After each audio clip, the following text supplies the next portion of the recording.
한국의 통일은 반드시 막아야 합니다. 공식적으로는 아무도 입 밖에 내지 않습니다. 하지만 미국, 중국, 일본 그들의 비밀 전략 보고서엔 단 하나의 문장이 반복됩니다. 인구 8천만의 거대 한국, 대륙의 끝이자 태평양의 시작을 동시에 거머쥔 단일 국가. 반세기 동안 강대국들을 갈라놓던 완충지대는 증발하고 그 빈자리를 한국의 세계적 화력과 독점적 반도체 공급망이 채웁니다. 이것은 단순한 민족의 재결합이 아닙니다. 어떤 강대국도 길들일 수 없는 전략적 괴물의 출현입니다. 세계는 지금 이 통제불능의 가능성을 공포로 지켜보고 있습니다. 왜 그들이 한국을 세계 질서의 가장 위험한 변수로 지목했는가? 지금 그 비정한 진실을 시작합니다. 안녕하세요. 저는 리처드 홀먼입니다. 런던 킹스칼리지에서 국제정치학을 가르치고 있죠. 오늘 아침 저는 강의실 문을 닫으며 학생들에게 경고했습니다. 이번 수업은 불편할 거라고요. 제 손은 분필을 쥐고 칠판을 향했고 그 순간 강의실 전체가 숨을 멈춘 듯 했습니다. 저는 천천히 그러나 분명하게 한 문장을 적어 내려갔어요. 한국은 완충지대가 아니라 잠재적 위협국이다. 학생들이 술렁이기 시작했습니다. 누군가는 눈을 크게 떴고 누군가는 노트북 자판을 두드리다 손을 멈췄어요. 저는 분필을 내려놓고 그들을 바라봤습니다. 20여 명의 젊은 학자들, 그들은 아마도 지난 10년간 같은 교과서를 읽어왔을 겁니다. 한국은 분단 국가다. 한국은 동북아의 피해자다. 한국은 강대국 사이에 끼인 완충지대다. 저 역시 그렇게 가르쳐왔죠. 하지만 오늘 저는 그 프레임을 폐기하기로 결심했습니다. 왜냐하면 세계는 변했으니까요. 저는 강단 위를 천천히 걸으며 말을 이어갔습니다. 우리는 한국을 너무 오래 같은 방식으로 분류해왔다고요. 분단의 비극, 냉전의 유산, 미국의 동맹국. 이 모든 단어는 사실이지만 동시에 불완전합니다. 왜냐하면 이 단어들은 한국을 고정된 존재로 가정하기 때문이에요. 하지만 국제정치에서 고정된 존재란 없습니다. 모든 국가는 변수이고 모든 변수는 조건에 따라 폭발할 수 있죠. 그리고 한국이라는 변수는 지금 우리가 예상했던 것보다 훨씬 빠르게 변화하고 있습니다. 저는 칠판 옆에 서서 학생들의 표정을 살폈습니다. 몇몇은 여전히 혼란스러워했고 몇몇은 이미 반박 논리를 준비하는 듯 보였어요. 저는 그들에게 물었습니다. 여러분은 한국을 어떻게 배웠느냐고요? 대부분은 같은 대답을 할 겁니다. 북한과 대치 중인 국가, 미국의 보호를 받는 국가, 경제는 강하지만 군사적으론 제한적인 국가. 틀린 말은 아니에요. 하지만 충분하지 않습니다. 왜냐하면 이 설명은 한국을 과거의 틀 안에 가둬두기 때문입니다. 저는 다시 칠판으로 돌아가 새로운 문장을 적었습니다. 한국은 더 이상 보호받는 국가가 아니다. 균형을 흔들 수 있는 국가다. 강의실이 조용해졌습니다. 저는 분필 가루를 털어내며 설명을 시작했어요. 국제정치는 힘의 분포로 결정됩니다. 누가 더 크냐, 누가 더 빠르냐, 누가 더 많은 자원을 쥐고 있느냐. 하지만 크기만으로는 부족해요. 중요한 건 그 힘을 어디에, 어떻게, 언제 쓸 수 있느냐입니다. 그리고 바로 이 지점에서 한국은 더 이상 우리가 생각하던 그 국가가 아니에요. 한국은 이제 단순히 힘을 소비하는 국가가 아니라 힘을 생산하고 배분하는 국가로 전환되고 있습니다. 저는 책상 위에 준비해둔 자료를 펼쳤습니다. 최근 5년간 한국의 방산 수출 데이터, 나토 회원국들의 무기 구매 목록, 반도체 공급망 집중도 분석. 학생들은 스크린을 바라봤고 저는 그 수치들이 그들의 인식을 흔들기를 바랐어요. 한국은 이제 세계에서 9번째 방산 수출국입니다. 폴란드는 한국제 전차와 자주포를 대량 구매했고 호주는 한국제 장갑차를 선택했죠. 이건 단순한 무역이 아닙니다. 이건 전략적 의존의 시작이에요. 의존은 언제나 협상력을 만들어냅니다. 저는 학생 한 명을 지목했습니다. 그에게 물었어요. 만약 유럽이 전쟁에 휘말린다면 그들은 누구에게 무기를 요청할 것 같으냐고요. 그는 잠시 망설이다 대답했습니다. 미국이라고요. 저는 고개를 저었습니다. 미국은 이미 자국 생산량으로도 부족합니다. 재고는 바닥났고 생산 라인은 포화 상태죠. 우크라이나 전쟁은 그 사실을 명확히 증명했어요. 미국은 여전히 강하지만 더 이상 모든 전선을 동시에 지원할 수 없습니다. 그렇다면 누가 그 공백을 메울까요? 독일? 프랑스? 아니에요. 한국입니다. 저는 다시 칠판 앞으로 돌아갔습니다. 분필을 들고 큰 글씨로 적었어요. 보호받는 국가는 의존한다. 균형을 흔드는 국가는 의존을 받는다. 학생들은 침묵했습니다. 저는 그들이 불편해하는 걸 느낄 수 있었어요. 하지만 불편함은 학문의 시작입니다. 우리는 너무 오래 편안한 프레임 안에 머물렀죠. 한국은 약하다. 한국은 도움이 필요하다. 한국은 우리가 관리할 수 있다. 하지만 이제 그 프레임은 깨져야 합니다. 왜냐하면 현실이 그 프레임을 이미 넘어섰기 때문이에요. 저는 창가로 걸어가 런던 거리를 내려다봤습니다. 비가 내리고 있었어요. 저는 학생들에게 말했습니다. 여러분이 지금 보고 있는 세계는 안정적으로 보인다고요. 하지만 그건 착시입니다. 질서는 지금 조용히 재편되고 있어요. 미국은 더 이상 모든 곳에 동시에 존재할 수 없고, 유럽은 여전히 재무장 속도가 느리며, 중국은 해양으로 확장하고 있고, 러시아는 자원을 무기화하고 있습니다. 이 모든 변화 속에서 중간 체급 국가들의 선택은 점점 더 중요해지고 있어요. 저는 다시 강단으로 돌아왔습니다. 학생들은 여전히 저를 바라보고 있었죠. 저는 그들에게 물었어요. 만약 한국이 어느 날 자신의 전략적 선택을 독자적으로 내린다면 어떻게 되겠느냐고요. 만약 한국이 방산 수출을 중단한다면, 만약 한국이 반도체 공급을 조정한다면, 만약 한국이 동맹 구조를 재협상한다면, 이 질문들은 가정이 아닙니다. 이건 현실적 시나리오예요. 저는 강단 끝에 서서 마지막 문장을 던졌습니다. 오늘부터 우리는 한국을 다르게 봐야 한다고요. 완충지대가 아니라 잠재적 교란 요인으로요. 감정적 동정이 아니라 냉정한 전략 계산으로요. 왜냐하면 세계 질서는 지금 흔들리고 있고, 흔들리는 질서 속에서 중간 체급 국가의 움직임은 생각보다 훨씬 더 위험하기 때문입니다. 그리고 한국은 바로 그 중간 체급 국가 중에서도 가장 빠르게 움직이고 있는 국가입니다. 강의실은 여전히 조용했습니다. 저는 책을 덮으며 말했어요. 다음 시간엔 왜 질서가 흔들리고 있는지, 그리고 그 흔들림 속에서 한국이 어떤 위치를 차지하게 될지 구체적으로 다룰 거라고요. 학생들은 천천히 자리에서 일어났습니다. 누군가는 여전히 혼란스러워 보였고, 누군가는 이미 반박 자료를 찾기 시작한 듯 했어요. 몇몇 학생은 서로 속삭이며 복도로 나갔고, 몇몇은 제게 다가와 질문을 준비하는 듯 보였습니다. 저는 창밖을 바라봤습니다. 런던의 회색 하늘 아래 세계는 여전히 돌아가고 있었죠. 하지만 그 질서의 축은 조금씩 틀어지고 있었습니다. 그리고 그 틀어진 축 위에서 한국은 더 이상 우리가 생각하던 그 자리에 있지 않았어요. 한국은 이제 관찰 대상이 아니라 계산 대상이 되었습니다. 그리고 그 계산은 앞으로 점점 더 복잡해질 겁니다. 저는 노트를 정리하며 생각했습니다. 오늘 던진 명제가 학생들에게 어떤 반응을 불러일으킬지 궁금했어요. 분노일까요? 호기심일까요? 아니면 불안일까요? 아마도 세 가지 모두일 겁니다. 하지만 그게 바로 제가 원하는 거예요. 학문은 불편함에서 시작되니까요.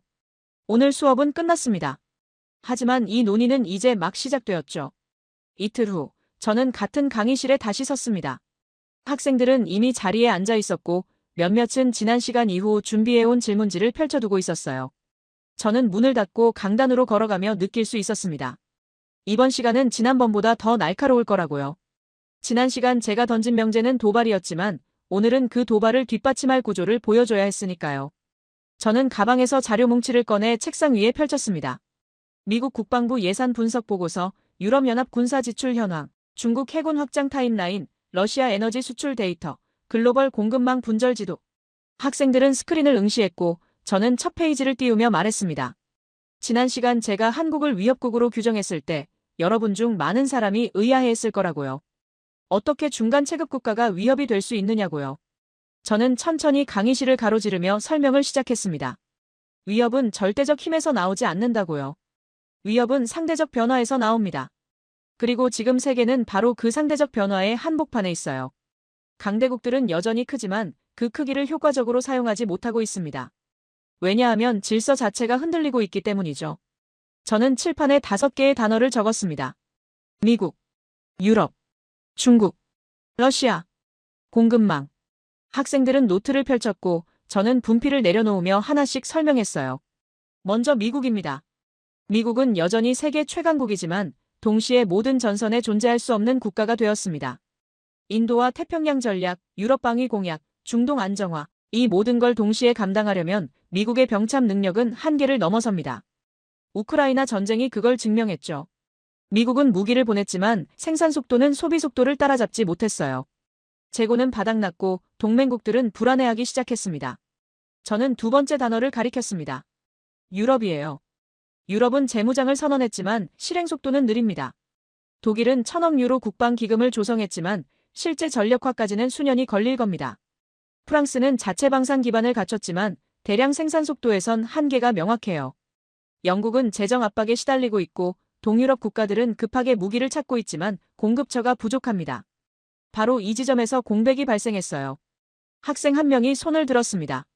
그는 물었어요. 그렇다면 중국은 어떻게 되느냐고요? 저는 고개를 끄덕이며 세 번째 단어를 가리켰습니다. 중국은 확장하고 있지만 동시에 포위되고 있습니다. 남중국해에서 해군력을 증강하고 1대1로를 통해 영향력을 확대하고 있지만 그 확장은 주변국들의 경계를 불러일으켰어요. 일본은 방위비를 2배로 늘렸고 호주는 AUKUS를 통해 핵잠수함을 확보하기로 했으며 필리핀은 미국과의 군사 협력을 강화했습니다. 중국은 커졌지만 그만큼 저항도 커졌어요. 저는 네 번째 단어로 넘어갔습니다. 러시아입니다. 러시아는 에너지를 무기화했지만 그 무기는 양날의 검이 되었어요.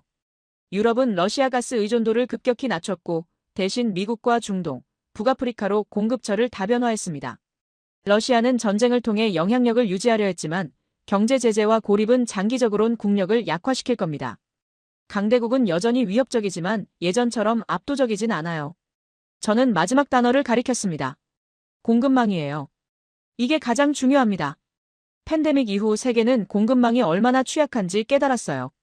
반도체 부족으로 자동차 생산이 멈췄고 의료 장비 부족으로 국가들이 서로 물자를 가로챘으며 원자재 가격 급등으로 인플레이션이 폭발했습니다. 공급망은 더 이상 단순한 물류 문제가 아니에요. 이건 국가 안보의 핵심 변수가 되었습니다. 저는 칠판 중앙에 큰 원을 그렸습니다. 그리고 그 안에 썼어요. 질서 공백. 학생들은 조용히 받아 적었고 설명을 이어갔습니다. 강대국들이 각자의 문제에 매몰되어 있을 때 질서에는 공백이 생깁니다. 누군가는 그 공백을 메워야 하고 메우는 국가는 영향력을 얻게 되죠. 과거엔 그 공백이 크지 않았어요. 미국이 압도적이었고 유럽은 안정적이었으며 공급망은 예측 가능했습니다. 하지만 지금은 다릅니다. 저는 책상 위 자료를 다시 넘겼습니다.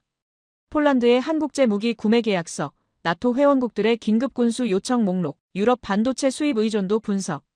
저는 학생들에게 물었어요. 이 공백을 누가 메웠는지 아느냐고요. 독일이 메웠나요? 프랑스가 메웠나요? 아니에요. 한국이 메웠습니다. 한 학생이 반박했습니다. 그는 한국이 단지 기회를 잡은 것뿐이라고 말했어요. 저는 고개를 저었습니다. 기회를 잡는 것과 구조를 바꾸는 건 다릅니다. 한국은 단순히 무기를 판 게 아니에요. 한국은 유럽 국가들이 자국 방위를 재설계하는 과정에 깊숙이 개입했습니다. 폴란드는 이제 한국제 전차 없이는 전력 계획을 세울 수 없고 노르웨이는 한국제 방공 시스템을 핵심 자산으로 편입했으며 호주는 한국제 장갑차를 주력으로 삼기로 결정했어요. 이건 일회성 거래가 아닙니다. 이건 전략적 의존 관계의 시작입니다. 저는 다시 칠판 앞에 섰습니다. 분필을 들고 새로운 문장을 적었어요. 질서가 약해질수록 중간 체급 국가의 움직임은 더 위험해진다. 강의실이 조용해졌습니다. 저는 분필을 내려놓고 학생들을 바라봤어요. 여러분은 계속 한국을 작은 나라로 생각합니다. 하지만 크기는 상대적입니다. 미국이 모든 곳에 동시에 있을 수 없을 때, 유럽이 스스로를 지킬 준비가 안 됐을 때, 중국이 주변국 경계에 막혀 있을 때, 바로 그때 한국 같은 국가의 선택은 엄청난 무게를 갖게 됩니다. 저는 창가로 걸어가 런던 거리를 내려다봤습니다. 비는 여전히 내리고 있었고 사람들은 우산을 쓰고 바쁘게 걸어갔어요. 저는 학생들에게 말했습니다. 세계 질서는 지금 재편되고 있다고요. 미국 중심 질서는 여전히 유효하지만 더 이상 절대적이지 않습니다. 그 틈새에서 중간 국가들의 역할은 커지고 있어요. 그리고 한국은 그 중간 국가들 중에서도 가장 빠르게, 가장 전략적으로 움직이고 있습니다. 강의는 끝나가고 있었습니다. 저는 마지막으로 학생들에게 물었어요. 만약 이 구조가 계속된다면 한국의 선택은 어디까지 영향을 미칠 수 있을까요? 아무도 대답하지 않았습니다. 저는 책을 덮으며 말했어요. 다음 시간엔 그 질문에 대한 첫 번째 반론을 다룰 거라고요. 학생들은 자리에서 일어났고 저는 창밖을 바라봤습니다. 질서는 흔들리고 있었고 그 흔들림 속에서 한국은 점점 더 선명해지고 있었어요. 다음 주 월요일 강의실 분위기는 달랐습니다. 학생들은 이미 자리에 앉아 있었고 특히 리웨이는 노트북을 펼쳐놓고 뭔가를 준비한 듯 보였어요. 저는 문을 닫고 강단으로 걸어가면서 느낄 수 있었습니다. 오늘은 본격적인 반박이 시작될 거라고요. 지난 2시간 동안 저는 일방적으로 말했지만 이제 학생들은 자신들의 논리를 준비해왔습니다. 저는 가방을 내려놓고 칠판을 바라봤습니다. 아직 지난 시간 적어둔 문장이 남아있었어요. 질서가 약해질수록 중간 체급 국가의 움직임은 더 위험해진다. 그 문장을 지우지 않고 그대로 두었습니다. 오늘 논의의 출발점이 될 테니까요. 학생들을 둘러보며 물었습니다. 지난 시간 이후 누구든 질문이나 반론이 있느냐고요. 리웨이가 즉시 손을 들었습니다. 저는 고개를 끄덕였고 리웨이는 자리에서 일어나 말했어요. 교수님의 분석에는 치명적 오류가 있다고요. 한국을 위협국으로 규정하는 건 체급을 무시한 판단이라고 했습니다. 저는 팔짱을 끼고 그의 말을 들었습니다. 리웨이는 노트북 화면을 스크린에 띄웠어요. GDP 비교 그래프였습니다. 중국 경제 규모는 한국의 약 10배, 국방비는 4배 이상, 인구는 28배. 리웨이는 데이터를 하나씩 짚으며 말했습니다. 중국은 압도적이고 한국은 여전히 중간 체급에 불과하다고요. 아무리 방산 수출이 늘어나고 반도체 점유율이 높아도 절대적 규모에서 한국은 중국과 비교 자체가 불가능하다고 주장했습니다. 강의실이 조용해졌습니다. 몇몇 학생들은 고개를 끄덕였고 저는 리웨이의 논리가 틀리지 않았다는 걸 알았어요. 실제로 숫자만 놓고 보면 중국은 압도적입니다. 하지만 저는 바로 그 지점에서 반박을 시작했습니다. 저는 천천히 강단 앞으로 걸어가며 말했어요. 리웨이의 데이터는 정확하다고요. 중국은 크고 한국은 상대적으로 작습니다. 하지만 국제 정치에서 덩치가 전부는 아니에요. 저는 칠판에 새로운 문장을 적었습니다. 덩치는 중요하다. 하지만 덩치가 공백을 메우진 않는다. 학생들은 받아 적기 시작했고 저는 설명을 이어갔습니다. 중국의 GDP가 한국보다 10배 크다는 건 사실입니다. 하지만 그 GDP가 유럽의 방산 공백을 메웠나요? 중국의 국방비가 4배 많다는 것도 맞아요. 하지만 그 군사력이 나토 회원국들에게 무기를 공급했나요? 아니에요. 오히려 중국의 확장은 유럽 국가들이 한국 무기를 사게 만든 이유 중 하나입니다. 저는 책상 위 자료를 펼쳤습니다. 최근 3년간 유럽 국가들의 한국 방산 수입 급증 그래프, 폴란드 국방부 계약 문서, 노르웨이 방공망 재편 계획서. 저는 스크린에 띄우며 말했어요. 폴란드가 한국제 K2 전차를 선택한 이유가 뭘까요? 가격도 있지만 가장 중요한 건 납기였습니다. 한국은 2년 안에 수백 대를 인도할 수 있다고 약속했고 실제로 그렇게 했어요. 독일은? 프랑스는? 그들은 주문을 받아도 5년 이상 걸립니다. 리웨이가 다시 반박했습니다. 그는 생산 속도는 일시적 현상일 뿐이라고 말했어요. 중국도 원하면 얼마든지 빠르게 생산할 수 있다고 주장했습니다. 저는 고개를 저었습니다. 생산 속도는 단순히 공장을 돌리는 문제가 아니에요. 이건 신뢰의 문제입니다. 유럽 국가들이 한국 무기를 선택한 건 빠르기 때문만이 아니라 한국이 나토 표준에 맞춰 생산하고 서방 기술과 호환되며 무엇보다 정치적으로 신뢰할 수 있기 때문입니다. 저는 칠판에 다시 썼습니다. 체급은 크기가 아니라 누가 멈추지 않고 생산하느냐로 결정된다. 리웨이는 입을 다물었지만 표정은 여전히 회의적이었어요. 저는 그를 바라보며 물었습니다. 중국이 크다는 건 누구나 압니다. 하지만 그 크기가 실제로 어떻게 작동하고 있는지 봐야 한다고요. 중국은 남중국해에서 해군력을 증강하고 있지만 그 증강은 주변국들의 군비 경쟁을 촉발시켰어요. 일본은 방위비를 GDP 2%로 올렸고 호주는 핵잠수함 확보를 결정했으며 필리핀은 미군 기지 접근을 허용했습니다. 중국이 클수록 저항도 커졌어요. 저는 강의실을 천천히 걸으며 설명을 이어갔습니다. 반면 한국은 어떻게 움직이고 있나요? 한국은 직접적 위협을 가하지 않으면서도 영향력을 확대하고 있습니다. 폴란드에 전차를 팔고 호주에 장갑차를 공급하고 노르웨이 방공망에 참여하면서도 그 누구도 한국을 위협으로 느끼지 않았어요. 오히려 필요한 파트너로 받아들였습니다. 이게 중국과 한국의 결정적 차이입니다. 한 학생이 손을 들었습니다. 그는 물었어요. 그렇다면 한국이 중국보다 더 위험하다는 건가요? 저는 잠시 멈춰서서 대답했습니다. 더 위험하다는 게 아니에요. 다르게 위험하다는 겁니다. 중국의 위협은 명확합니다. 군사력 확장, 영토 주장, 경제 압박. 모두가 그걸 알고 대응하고 있어요. 하지만 한국의 변화는 아무도 주목하지 않았습니다. 한국은 동맹국이고 민주주의 국가이며 방어적 국가로 인식되니까요. 저는 다시 칠판 앞으로 돌아갔습니다. 분필을 들고 리웨이를 바라보며 말했어요. 체급을 말할 때 우리는 항상 정적 수치만 봅니다. GDP, 인구, 군사비. 하지만 국제정치는 동적입니다. 중요한 건 누가 더 크냐가 아니라 누가 더 빠르게 움직이고 누가 공백을 메우며 누가 신뢰를 얻느냐예요. 바로 이 지점에서 한국은 중국과 다른 방식으로 영향력을 행사하고 있습니다. 리웨이는 여전히 납득하지 못한 표정이었지만 더 이상 반박하지 않았습니다. 저는 그가 불편해하는 걸 느낄 수 있었어요. 중국 출신인 리웨이에게 이 논의는 단순한 학문적 토론이 아니었을 겁니다. 하지만 저는 멈추지 않았습니다. 학문은 불편함을 감수해야 하니까요. 저는 강단 끝에 서서 마지막 문장을 던졌습니다. 덩치가 큰 국가는 주목받지만 빠르게 움직이는 국가는 구조를 바꿉니다. 중국은 전자이고 한국은 후자예요. 그리고 구조를 바꾸는 국가가 장기적으론 더 예측 불가능합니다. 강의실은 조용했습니다. 저는 책을 덮으며 말했어요. 다음 시간엔 또 다른 반론을 다룰 거라고요. 일본 학생이 준비한 인구절벽 논리를 검토할 거라고 했습니다. 학생들은 천천히 자리에서 일어났고 리웨이는 노트북을 닫으며 복잡한 표정을 지었어요. 저는 창밖을 바라봤습니다. 런던은 여전히 회색빛이었고 거리엔 사람들이 바쁘게 오가고 있었어요. 덩치와 속도, 크기와 영향력. 이 두 축 사이에서 세계는 재편되고 있었고 한국은 그 재편의 중심에서 조용히 움직이고 있었습니다. 그 주 목요일 강의실에 들어서며 학생들의 표정을 살폈습니다. 지난 시간 리웨이와의 논쟁 이후 분위기는 미묘하게 달라져 있었어요. 학생들은 더 이상 제 주장을 단순한 도발로 받아들이지 않았습니다. 그들은 이제 진지하게 반박 논리를 준비하고 있었고 오늘은 사토 켄지가 그 역할을 맡을 것 같았어요. 그는 이미 자료를 펼쳐놓고 앉아 있었습니다. 가방을 내려놓고 강단 앞에 섰습니다. 오늘은 지금까지와는 완전히 다른 차원의 이야기를 꺼낼 예정이었어요. 지난 3번의 강의에서 저는 현재의 한국을 분석했지만 오늘은 미래의 한국을 다룰 겁니다. 아니, 정확히 말하면 가능성으로서의 한국을 이야기할 거예요. 저는 칠판에 천천히 한 단어를 적었습니다. 통일. 강의실이 순간 술렁였습니다. 몇몇 학생들은 눈을 크게 떴고 사토는 펜을 멈췄어요. 저는 분필을 내려놓고 그들을 바라보며 말했습니다. 지난 시간까지 우리는 현재의 한국을 논의했다고요. 하지만 한국을 제대로 이해하려면 우리는 한 가지 변수를 반드시 고려해야 합니다.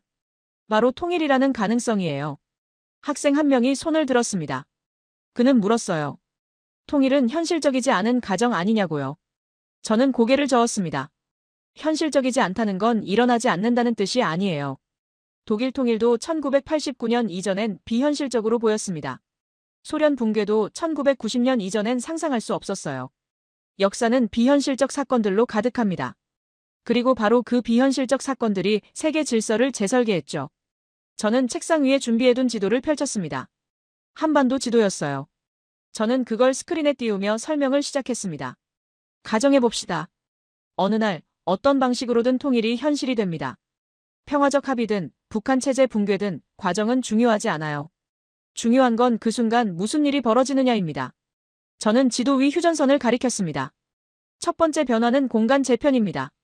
휴전선이 사라지고 한반도는 단일 영토가 되죠. 이게 왜 중요할까요? 저는 칠판에 새로운 문장을 적었습니다. 완충지대는 사라진다. 압록강과 두만강은 직접 국경이 된다. 학생들은 받아 적기 시작했고 설명을 이어갔습니다. 지금 한국은 중국, 러시아와 직접 국경을 맞대지 않습니다. 북한이라는 완충지대가 있기 때문이에요. 하지만 통일되는 순간 그 완충지대는 증발합니다. 압록강 건너편은 중국 지린성이고 두만강 건너편은 러시아 연해주예요. 한국은 대륙과 직접 연결되고 동시에 태평양으로 열린 해양 국가가 됩니다. 저는 지도를 확대하며 계속 말했습니다. 이건 단순한 지리적 변화가 아니에요. 이건 전략 구조의 재설계입니다. 지금까지 동북아 질서는 한반도 분단을 전제로 설계되어 있었어요. 미국은 남쪽에 주둔하고 중국은 북쪽을 완충지대로 활용하며 러시아는 북한을 통해 영향력을 유지했습니다. 하지만 통일되면 이 모든 계산이 무너져요. 사토가 손을 들었습니다. 그는 준비해온 듯 말했어요. 통일은 감정적 사건일 뿐 전략적 이익이 없다고요. 오히려 한국에겐 엄청난 경제적 부담이 될 거라고 주장했습니다. 북한 재건 비용, 체제 통합 비용, 사회 혼란. 독일도 통일 후 수십 년간 고통받았다고 덧붙였어요. 저는 고개를 끄덕였습니다. 사토의 지적은 틀리지 않았어요. 통일은 비용이 듭니다. 엄청난 비용이죠. 하지만 저는 반박했습니다. 비용과 이익은 시간축에 따라 다르게 평가됩니다. 단기적으론 부담이지만 장기적으론 완전히 다른 계산이 나와요. 저는 칠판에 다시 썼습니다. 통일은 감정적 사건이 아니다. 전략 구조의 재설계다. 학생들은 조용히 받아 적었고 저는 설명을 이어갔습니다. 통일된 한반도는 무엇을 얻을까요? 첫째, 공간입니다. 북한 영토는 남한보다 약간 크고 자원이 풍부해요. 히토류, 마그네사이트, 텅스텐. 이런 자원들은 지금 중국이 독점하고 있지만 통일되면 한국이 직접 개발할 수 있습니다. 둘째, 연결성입니다.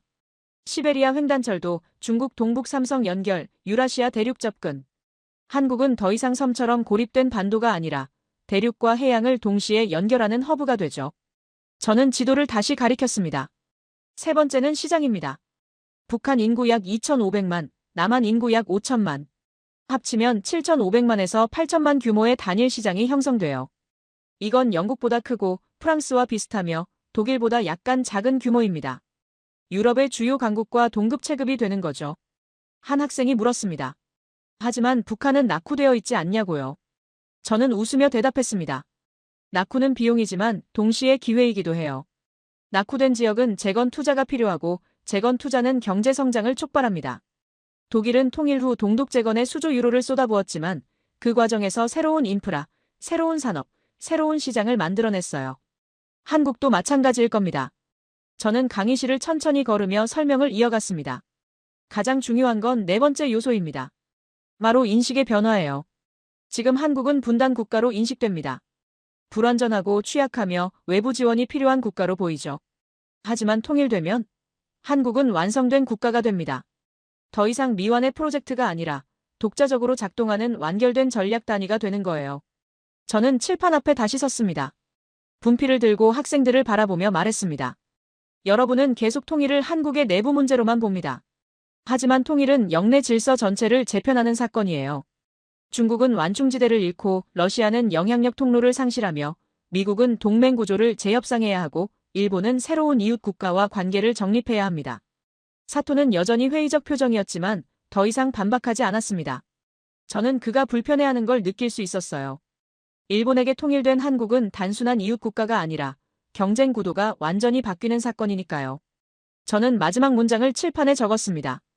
한반도는 대륙과 해양이 동시에 연결된 단일 공간이 된다. 완충지대 없는 한반도, 대륙과 연결된 한반도, 8천만 인구의 한반도. 그 가능성은 아직 현실이 아니었지만 가능성만으로도 충분히 위협적이었어요. 저는 강의실 문을 열며 사토 켄지의 표정을 확인했습니다. 그는 이미 자리에 앉아 노트북을 준비하고 있었고 화면엔 각종 통계 그래프가 떠 있었어요. 지난 시간 통일 변수를 다룬 후 사토는 반드시 반박할 거라 예상했습니다. 일본 출신인 그에게 통일된 한국은 단순한 학문적 가정이 아니라 현실적 위협으로 느껴졌을 테니까요. 학생들은 조용히 자리에 앉았고 저는 칠판에 지난 시간 마지막 문장을 다시 적었어요. 한반도는 대륙과 해양이 동시에 연결된 단일 공간이 된다. 분필을 내려놓고 학생들을 바라보며 물었습니다. 지난 시간 이후 누구든 반론이 있느냐고요. 사토가 즉시 손을 들었습니다. 저는 고개를 끄덕였고 사토는 자리에서 일어나 말했어요. 교수님의 통일 시나리오에는 치명적 약점이 있다고요. 바로 인구 절벽입니다. 사토는 노트북 화면을 스크린에 띄웠습니다. 한국 출산율 그래프가 나타났어요. 0.72명. 세계 최저 수준이었습니다. 사토는 데이터를 하나씩 짚으며 설명했어요. 한국은 이미 인구 감소 국면에 진입했고 2050년이면 생산 가능 인구가 급격히 줄어들 거라고요. 통일이 되든 안 되든 한국은 인구 절벽으로 무너질 거라고 주장했습니다. 강의실이 조용해졌습니다. 몇몇 학생들은 고개를 끄덕였고 저는 사토의 논리가 설득력 있다는 걸 인정했어요. 실제로 한국의 인구 구조는 심각한 문제입니다. 하지만 저는 바로 그 지점에서 반박을 시작했습니다. 저는 천천히 강단 앞으로 걸어가며 말했어요. 사토의 데이터는 정확하다고요. 한국은 출산율이 낮고 인구는 감소하고 있습니다. 하지만 이 모든 계산은 한 가지 전제 위에 서 있어요. 바로 현재 국경이 유지된다는 가정입니다. 저는 칠판에 새로운 문장을 적었습니다. 통일이 일어나면 계산이 달라진다. 학생들은 받아 적기 시작했고 저는 설명을 이어갔습니다. 지금 남한 인구는 약 5천만입니다. 출산율 0.72명, 고령화 가속, 생산 가능 인구 감소. 모든 지표가 부정적이죠. 하지만 통일되면 북한 인구 약 2,500만이 추가됩니다. 단순 합산으로 7,500만에서 8천만 규모가 되는 거예요. 사토가 즉시 반박했습니다.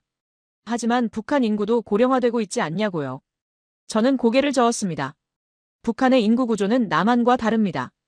북한은 여전히 젊은 인구 비율이 상대적으로 높아요. 경제 낙후로 의료 수준이 낮아 평균 수명은 짧지만 역설적으로 그게 고령화 속도를 늦춰왔습니다. 저는 책상 위 자료를 펼쳤습니다. 북한 인구 피라미드 분석 자료였어요. 저는 스크린에 띄우며 설명했습니다. 북한의 20대에서 40대 인구 비율은 남한보다 높습니다. 이들은 통일 후 노동시장에 즉시 투입될 수 있는 생산 가능 인구예요. 물론 교육 수준, 기술 격차 같은 문제가 있겠지만 이건 시간이 해결할 수 있는 부분입니다. 저는 칠판에 다시 썼습니다. 인구 8천만. 북측 젊은 노동력. 남측 자본과 기술.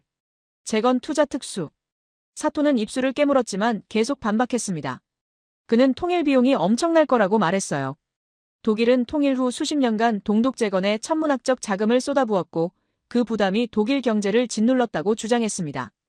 한국도 같은 운명을 겪을 거라고요. 저는 잠시 멈춰서서 사토를 바라봤습니다. 그리고 말했어요. 독일 사례는 맞습니다. 하지만 독일과 한국은 다른 조건에 있어요. 첫째, 독일 통일은 1990년이었습니다. 냉전 종식 직후였고 유럽 전체가 혼란스러웠죠. 하지만 지금은 2020년대예요. 글로벌 자본시장은 훨씬 유동적이고 투자 속도는 비교할 수 없이 빠릅니다. 강의실을 천천히 걸으며 설명을 이어갔습니다. 둘째, 한국은 이미 방산, 반도체, 조선, 배터리 같은 첨단 산업 기반을 갖추고 있어요. 북한 재건은 단순히 돈만 쏟아붓는 게 아니라 새로운 생산 기지를 구축하는 과정이 될 겁니다. 도로, 철도, 항만, 전력망. 이 모든 인프라 투자는 단기적으론 부담이지만 중장기적으론 생산 능력 확장으로 이어져요. 한 학생이 손을 들었습니다. 그는 물었어요. 하지만 통일 직후 혼란은 어떻게 감당할 건가요? 체제 통합, 화폐 통합, 법률 통합. 이 모든 게 엄청난 사회적 혼란을 야기할 텐데요. 저는 고개를 끄덕였습니다. 맞아요. 혼란은 불가피합니다. 하지만 혼란이 곧 실패는 아니에요. 저는 칠판 앞으로 돌아가 새로운 문장을 적었습니다. 인구 절벽은 구조 문제다. 공간이 확장되면 구조는 재편된다. 학생들은 조용히 받아 적었고 저는 설명을 이어갔습니다. 인구 문제는 단순히 출산율만의 문제가 아니에요. 이건 경제 공간의 문제입니다. 남한만 놓고 보면 5천만 인구가 좁은 영토에 밀집해 있고 주택 가격은 천정부지로 치솟으며 청년들은 결혼과 출산을 포기합니다. 왜냐하면 공간이 없으니까요. 하지만 통일되면 북한 영토가 추가되고 새로운 도시가 건설되며 생활비가 낮은 지역이 생겨요. 청년들은 선택지가 늘어나고 기업들은 새로운 생산 거점을 확보하며 경제활동 공간 자체가 확장됩니다. 이건 단순히 인구를 더하는 게 아니라 경제 구조를 재설계하는 거예요. 사토는 여전히 납득하지 못한 표정이었습니다. 그는 다시 반박했어요. 하지만 북한 주민들의 교육 수준은 낮고 시장 경제 경험도 없다고요. 이들을 생산 인력으로 전환하는데 얼마나 걸릴 것 같냐고 물었습니다. 잠시 생각하다 대답했습니다. 한 세대 걸릴 수도 있고 10년 만에 해결될 수도 있어요. 중요한 건 시간이 아니라 방향입니다. 북한 주민들은 교육 수준이 낮을 수 있지만 노동 의욕은 높을 겁니다. 왜냐하면 그들에게 통일은 기회니까요. 더 나은 삶, 더 높은 소득, 더 많은 자유. 이 모든 게 그들을 빠르게 적응하게 만들 거예요. 강단 끝에 서서 마지막 문장을 던졌습니다. 인구 절벽을 말할 때 우리는 항상 정적 모델만 봅니다. 현재 출산율, 현재 국경, 현재 구조. 하지만 통일은 모든 변수를 바꿔요. 공간이 확장되고 인구가 추가되며 경제 모델이 재편됩니다. 그리고 바로 이 재편 과정에서 인구 절벽은 상쇄될 수 있어요. 사토는 노트를 덮으며 복잡한 표정을 지었습니다. 저는 그가 여전히 불편해하는 걸 느낄 수 있었어요. 일본 역시 심각한 인구 감소를 겪고 있고 일본에겐 통일 같은 변수가 없으니까요. 반면 한국은 그 변수를 갖고 있습니다. 강의실은 조용했습니다. 저는 책을 덮으며 말했어요. 다음 시간엔 동맹 구조와 대륙 연결성을 다룰 거라고요. 미국과 러시아가 통일을 어떻게 볼지 검토할 거라고 했습니다. 학생들은 천천히 자리에서 일어났고 사토는 창밖을 바라보며 깊은 생각에 잠긴 듯 보였어요. 저는 강의실을 나서며 생각했습니다. 인구 절벽은 실제하는 위협입니다. 하지만 통일이라는 변수는 그 위협을 완전히 다른 방식으로 재구성할 수 있어요. 그리고 바로 그 가능성 때문에 주변국들은 불안해하고 있었습니다. 그 주 금요일, 저는 강의실에 들어서며 분위기가 또 달라졌음을 느꼈습니다. 에밀리 로슨과 이반 페트로프가 나란히 앉아 뭔가를 논의하고 있었어요. 미국 출신 에밀리와 러시아 출신 이반, 이 둘은 평소엔 거의 대화하지 않았는데 오늘은 달랐습니다. 저는 그들이 무엇을 준비했는지 짐작할 수 있었어요. 통일된 한국에 대한 미국과 러시아의 입장을 각자 대변할 거라고요. 저는 칠판에 지난 시간 마지막 문장을 다시 적었어요. 인구 절벽은 구조 문제다. 공간이 확장되면 구조는 재편된다. 지난 시간까지 우리는 통일의 물리적 변화를 다뤘다고요. 공간 재편, 인구 구조 변화, 경제 확장. 하지만 오늘은 다른 차원을 다룰 겁니다. 바로 동맹과 통로의 문제예요. 에밀리가 즉시 손을 들었습니다. 저는 고개를 끄덕였고 에밀리는 자리에서 일어나 말했어요. 교수님의 분석에는 결정적 오류가 있다고요. 한국은 미국 동맹국이고 통일 후에도 그 구조는 유지될 거라고 주장했습니다. 한미동맹은 70년 넘게 지속되어 왔고 한국 안보의 핵심 축이며 통일이 되든 안 되든 변하지 않을 거라고 덧붙였어요. 저는 에밀리의 말을 경청했습니다. 그리고 이반도 손을 들었어요.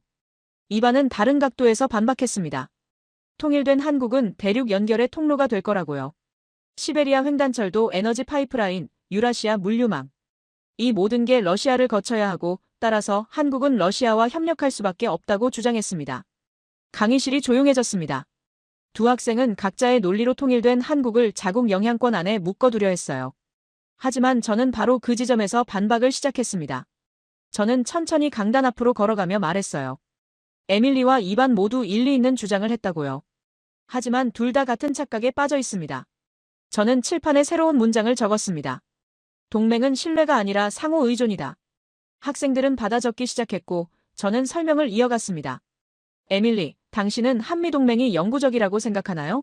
저는 에밀리를 바라보며 물었어요. 동맹은 공통 이익이 있을 때 유지됩니다. 지금 한미동맹의 핵심은 뭘까요? 북한 위협 대응, 중국 견제, 영내 안정. 이 세 가지예요. 하지만 통일되면 북한 위협은 사라집니다.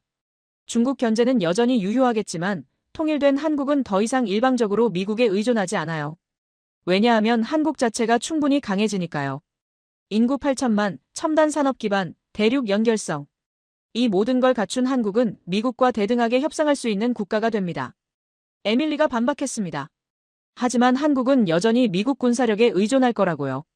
해구산, 미사일 방어, 첨단 무기 체계. 이 모든 게 미국 없이는 불가능하다고 주장했어요. 저는 고개를 저었습니다. 의존은 쌍방향입니다. 저는 책상 위 자료를 펼쳤어요. 저는 스크린에 데이터를 띄웠습니다. 미국의 한국산 반도체 의존도, 한국산 배터리 의존도, 한국산 군수부품 의존도. 저는 하나씩 짚으며 설명했습니다. 미국은 메모리 반도체의 70% 이상을 한국에서 수입해요.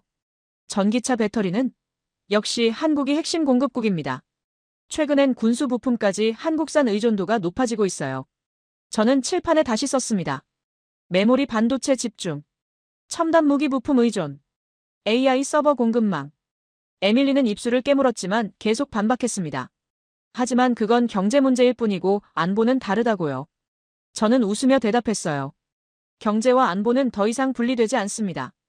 반도체가 없으면 최첨단 무기는 작동하지 않고 배터리가 없으면 전기 전력망은 멈추며 서버가 없으면 AI 군사 시스템은 무용지물이 돼요. 한국이 공급을 멈추면 미국의 첨단 전력 체계 일부가 흔들립니다. 저는 강의실을 천천히 걸으며 설명을 이어갔습니다. 이제 이반의 주장을 봅시다. 이반, 당신은 한국이 대륙 연결 통로가 될 거라고 했죠? 맞아요. 시베리아 횡단철도는 매력적입니다. 유럽까지 육로로 연결되고 에너지 파이프라인은 안정적 공급을 보장하며 물류 비용은 획기적으로 낮아질 거예요. 하지만 저는 반문했습니다. 통로는 누가 통제하나요? 러시아는 그 통로를 자국 영향력 유지 수단으로 생각할 겁니다. 하지만 통일된 한국은 단순한 통로가 아니에요. 한국은 그 통로를 자국 이익을 위해 활용할 겁니다. 철도 사용료, 에너지 가격 협상, 물류 허브 구축. 러시아가 통로를 제공하지만 한국이 그 통로를 어떻게 쓸지는 한국이 결정하는 거죠. 이반이 반박했습니다. 하지만 러시아 없이는 대륙 연결 자체가 불가능하다고요. 저는 고개를 끄덕였습니다. 맞아요. 러시아는 필수 파트너입니다. 하지만 필수 파트너라는 건 러시아도 한국을 필요로 한다는 뜻이에요. 러시아는 극동 개발을 원하고 아시아 시장 접근을 원하며 대중국 협상력을 높이고 싶어 합니다. 통일된 한국은 그 모든 걸 제공할 수 있는 파트너예요. 저는 칠판 앞으로 돌아가 새로운 문장을 적었습니다. 한국이 멈추면 첨단 전력과 서버가 멈춘다. 강의실이 조용해졌습니다. 저는 분필을 내려놓고 학생들을 바라보며 말했어요. 여러분은 동맹과 통로를 고정된 구조로 봅니다. 미국 동맹은 영원하고 러시아 통로는 러시아가 통제할 거라고 생각하죠. 하지만 통일된 한국은 그 구조를 재협상할 수 있는 국가가 됩니다. 저는 책상 위 자료를 다시 넘겼습니다. 한국의 첨단 기술 수출 비중, 글로벌 공급망에서의 위치, 반도체 파운드리 점유율. 저는 하나씩 설명했어요.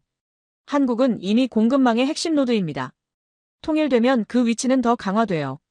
왜냐하면 생산 능력이 확장되고 대륙 연결성이 추가되며 협상력이 극대화되니까요. 저는 마지막 문장을 칠판에 적었습니다.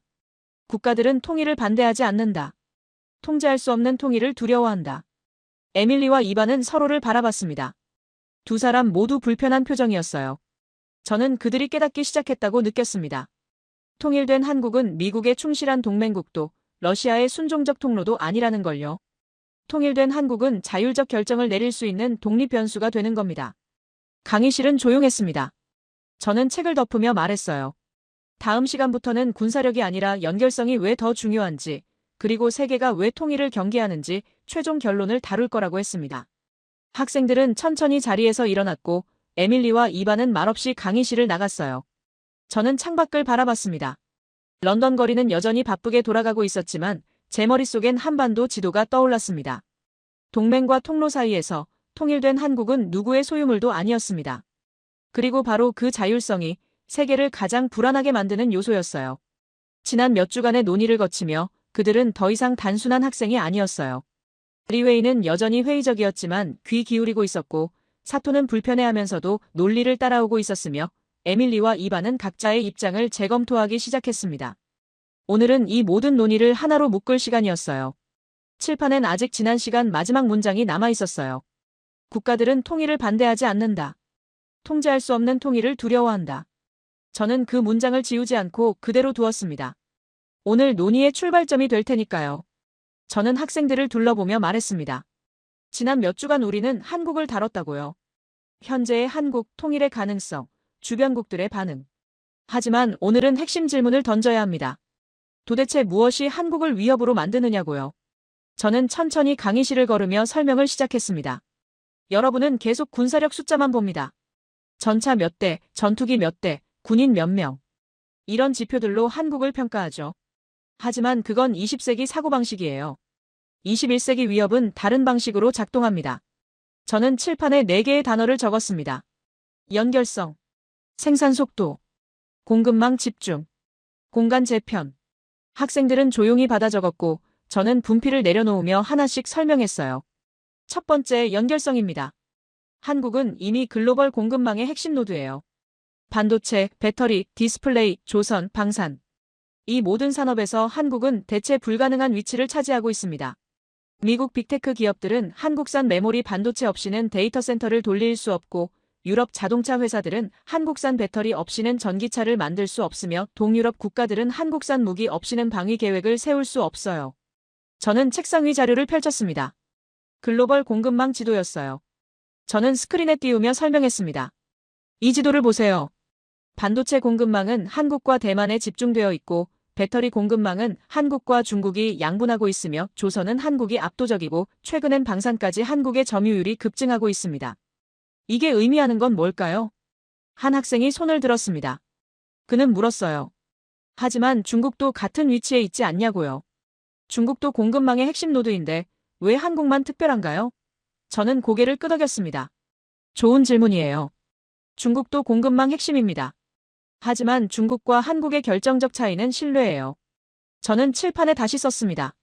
중국은 경계 대상이다. 한국은 신뢰 파트너다. 학생들은 받아 적기 시작했고 저는 설명을 이어갔습니다. 서방 국가들은 중국 공급망 의존도를 낮추려 애쓰고 있어요. 왜냐하면 중국을 전략적 경쟁자로 보기 때문입니다. 반면 한국은 민주주의 국가이고 미국 동맹국이며 서방 가치를 공유하는 파트너로 인식됩니다. 그래서 서방은 한국 의존도를 낮추려 하지 않아요. 오히려 높이고 있습니다. 저는 두 번째 단어를 가리켰습니다. 생산 속도예요. 한국은 빠릅니다. 폴란드가 전차를 주문하면 2년 안에 인도하고 호주가 장갑차를 요청하면 3년 안에 배치하며 노르웨이가 방공망을 원하면 즉시 계약을 체결해요. 독일은 5년 이상 걸립니다. 프랑스는 역시 비슷해요. 미국은 생산 라인이 포화 상태입니다. 저는 강의실을 천천히 걸으며 설명을 이어갔습니다. 속도는 단순히 빠르다는 게 아니에요. 속도는 신뢰를 만듭니다. 약속한 시간에 제품을 인도하고 계약을 지키며 품질을 유지하는 국가. 그게 한국이에요.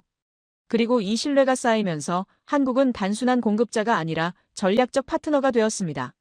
리웨이가 손을 들었습니다. 하지만 그건 일시적 현상이라고 말했어요.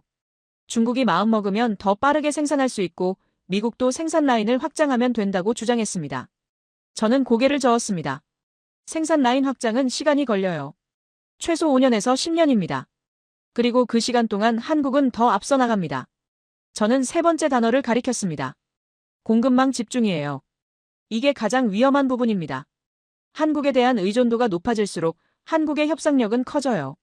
만약 한국이 어느 날 반도체 수출을 제한한다면, 만약 한국이 배터리 공급을 조정한다면, 만약 한국이 방산 수출을 중단한다면 글로벌 공급망 일부가 즉시 마비됩니다. 에밀리가 반박했습니다. 하지만 한국도 수출에 의존하는 국가라고요. 수출을 중단하면 한국 경제도 타격을 받는다고 주장했어요. 저는 웃으며 대답했습니다. 맞아요. 하지만 타격의 크기가 다릅니다. 한국은 수출을 중단해도 내수 시장과 다른 시장으로 전환할 수 있어요. 반면 의존국들은 대체 공급처를 즉시 찾을 수 없습니다. 저는 네 번째 단어를 가리켰습니다. 공간 재편이에요. 이건 통일 시나리오에서만 작동합니다. 통일되면 한국은 물리적 공간이 확장되고 인구가 늘어나며 자원 접근성이 높아지고 대륙 연결성이 추가돼요. 이 네 가지 요소가 동시에 작동하면 한국은 중간 체급 국가에서 지역 강국으로 도약합니다. 저는 칠판 중앙에 큰 원을 그렸습니다. 그리고 그 안에 썼어요. 이 네 가지가 동시에 작동하면 그 국가는 지역 질서를 재설정한다. 강의실이 조용해졌습니다. 저는 분필을 내려놓고 학생들을 바라보며 말했습니다. 여러분은 여전히 군사력 숫자를 봅니다. 하지만 군사력은 사용하는 순간 소모돼요. 반면 연결성은 사용할수록 강해집니다. 한국이 더 많은 국가에 반도체를 공급할수록, 더 많은 국가에 무기를 팔수록, 더 많은 국가와 기술 협력을 할수록 한국의 영향력은 커져요. 저는 마지막 문장을 칠판에 적었습니다. 세계가 두려워하는 건 무기가 아니라 통제력이다. 학생들은 침묵했습니다. 저는 그들이 불편해하는 걸 느낄 수 있었어요. 하지만 이게 현실입니다. 한국은 무기로 위협하지 않아요. 한국은 연결성으로 영향력을 행사합니다. 그리고 그 영향력은 군사력보다 훨씬 지속 가능하고 예측 불가능하며 통제하기 어려워요. 강의실은 여전히 조용했습니다. 저는 책을 덮으며 말했어요. 다음 시간이 마지막이라고요. 최종 결론을 내릴 겁니다. 통일된 한국이 왜 균형을 재설정하는 국가인지, 그리고 세계가 왜 통일을 경계하는지 정리할 거라고 했습니다. 연결성, 속도, 집중, 공간. 이 네 축이 교차하는 지점에서 한국은 더 이상 중간국이 아니었습니다. 그 주 목요일, 저는 마지막 강의를 위해 강의실에 들어섰습니다. 학생들은 이미 모두 자리에 앉아 있었고 분위기는 지난 몇 주와는 확연히 달랐어요. 리웨이는 팔짱을 끼고 앉아 있었고 사토는 노트를 펼쳐놓은 채 깊은 생각에 잠겨 있었으며 에밀리와 이반은 각자의 자리에서 저를 바라보고 있었습니다. 오늘은 모든 논의를 마무리할 시간이었어요. 세계가 두려워하는 건 무기가 아니라 통제력이다. 저는 그 문장을 바라보며 잠시 침묵했습니다. 그리고 학생들을 향해 말했어요. 지난 몇 주간 우리는 긴 여정을 거쳤다고요. 한국을 위협국으로 규정하는 것에서 시작해서 질서 공백, 체급 논쟁, 통일 변수, 인구 구조, 동맹 관계, 그리고 연결성까지. 이 모든 논의를 거쳐 이제 우리는 마지막 질문 앞에 서 있습니다. 저는 칠판에 천천히 문장을 적었습니다. 왜 세계는 통일을 경계하는가? 학생들은 조용히 받아 적었고 저는 분필을 내려놓으며 설명을 시작했어요. 이 질문에 답하려면 우리는 가정을 하나 더 해야 합니다. 저는 강의실을 천천히 걸으며 말했습니다. 가정해봅시다. 통일이 현실이 됐어요. 완충지대는 사라졌고 인구는 8천만이 됐으며 북한 영토는 재건 중이고 대륙 연결성은 확보됐습니다. 그리고 이 모든 변화 속에서 통일된 한국이 어느 날 자율적 결단을 내린다면 어떻게 될까요? 저는 칠판 앞에 다시 섰습니다. 그리고 4개의 질문을 적었어요. 완충지대가 사라지면, 인구 8천만 시장이 형성되면, 공급망과 군사력이 결합하면, 자율적 결단을 내린다면. 학생들은 숨을 죽이고 받아 적었고 저는 하나씩 설명을 시작했습니다. 첫 번째 질문입니다. 완충지대가 사라지면 어떻게 될까요? 중국은 압록강 건너편에서 통일된 한국과 직접 마주하게 됩니다. 더 이상 북한이라는 완충 공간이 없어요. 러시아도 마찬가지입니다. 두만강 너머는 이제 한국 영토예요. 미국은 한반도 전체를 커버하는 새로운 안보 구조를 재설계해야 합니다. 저는 책상 위 자료를 펼쳤습니다. 동부가 지도였어요. 저는 스크린에 띄우며 설명했습니다. 이 지도를 보세요. 휴전선이 사라진 한반도는 중국, 러시아와 직접 국경을 맞대는 단일 국가입니다. 이게 의미하는 건 뭘까요? 각국의 전략 계산이 완전히 바뀐다는 겁니다. 중국은 더 이상 북한을 통해 간접적으로 영향력을 행사할 수 없고, 러시아는 북한이라는 카드를 잃으며 미국은 새로운 협상 구조를 만들어야 해요. 저는 두 번째 질문을 가리켰습니다. 인구 8천만 시장이 형성되면 어떻게 될까요? 이건 단순한 숫자 증가가 아니에요.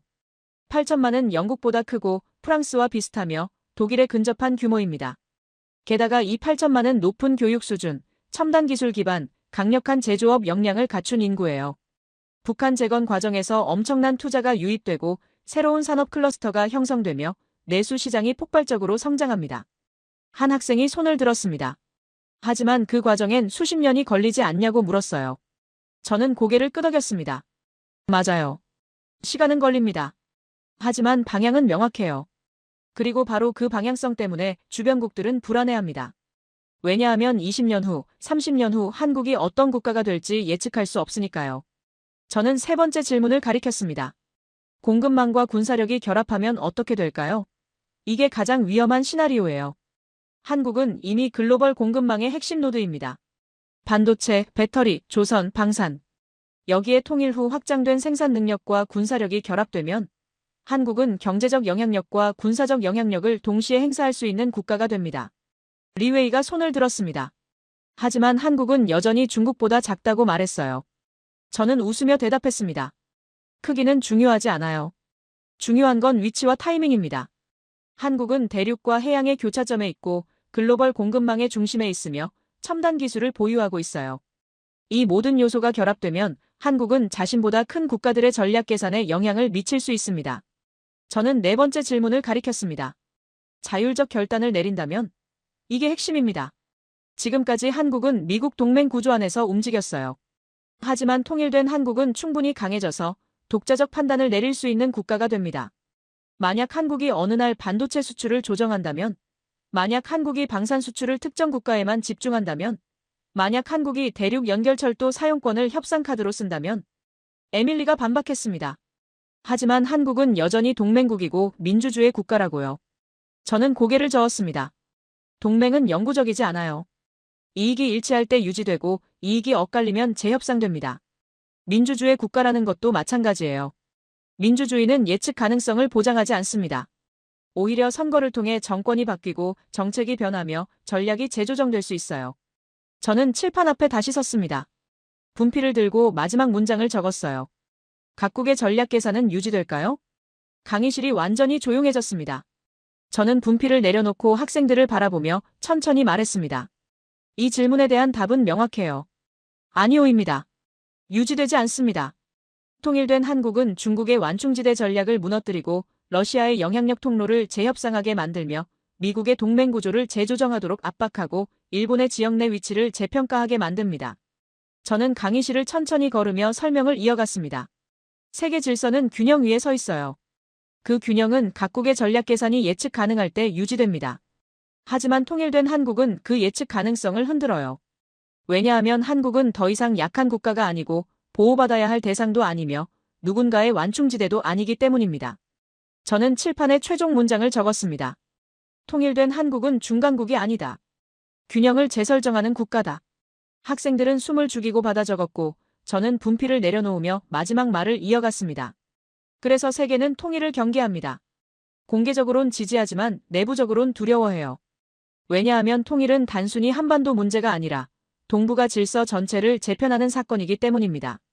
그리고 그 재편 과정에서 누가 주도권을 쥘지, 누가 손해를 볼지, 누가 이익을 얻을지 아무도 장담할 수 없어요. 저는 강단 끝에 서서 학생들을 바라봤습니다. 리웨이는 노트를 응시하고 있었고 사토는 깊은 생각에 잠겨 있었으며 에밀리와 이반은 말없이 서로를 바라봤습니다. 저는 조용히 말했어요. 오늘 수업을 마칩니다. 하지만 이 논의는 끝나지 않았어요. 여러분이 이 강의실을 나가도 한국이라는 변수는 계속 작동할 겁니다. 조용히, 그러나 확실하게요. 강의실은 여전히 조용했습니다. 아무도 움직이지 않았어요. 저는 책을 덮으며 마지막 문장을 던졌습니다. 그래서 세계는 통일을 경계합니다. 학생들은 천천히 자리에서 일어났습니다. 몇몇은 여전히 혼란스러워 보였고, 몇몇은 불편해 보였으며, 몇몇은 깊은 생각에 잠긴 듯 했어요. 저는 그들이 강의실을 떠나는 모습을 바라봤습니다. 창밖 런던은 여전히 회색빛이었고, 거리엔 사람들이 바쁘게 오가고 있었습니다. 하지만 제 머릿속엔 한반도가 선명했어요. 완충지대 없는 한반도, 8천만 인구의 한반도, 대륙과 연결된 한반도. 그 가능성은 아직 현실이 아니었지만 가능성만으로도 세계는 흔들리고 있었습니다. 저는 가방을 들고 강의실을 나섰습니다. 복도는 조용했고 제 발걸음 소리만 울렸어요. 이 논의는 오늘로 끝났지만 현실은 계속 진행 중이었습니다. 한국은 여전히 움직이고 있었고 세계는 여전히 지켜보고 있었으니까요.